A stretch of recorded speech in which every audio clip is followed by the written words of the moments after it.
Sobrang sarap ng amoy guys. Kakaibang pagluluto ko ito ng adobo guys. Kasi nilagyan ko na ng maraming sili. At saka nilagyan ko din siya ng sura. Kaya ang sarap. Makikita mo, sobrang sarap niya.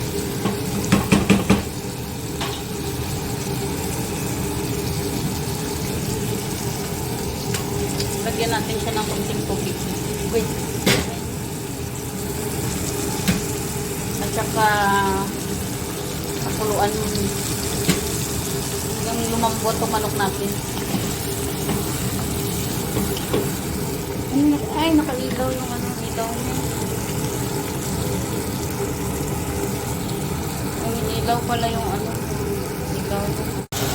Ayan guys, nag-adobo ako ng manok. Ayan yung ulam ko ngayon, adobong manok. Ito ay ano lamang, yung pitso nyo guys, pitso nyo sa pakpak. Nasa pakpak ko lang.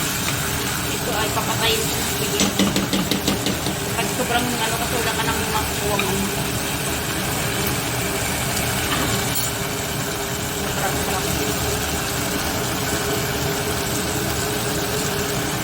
Ito naman yung kanin ko.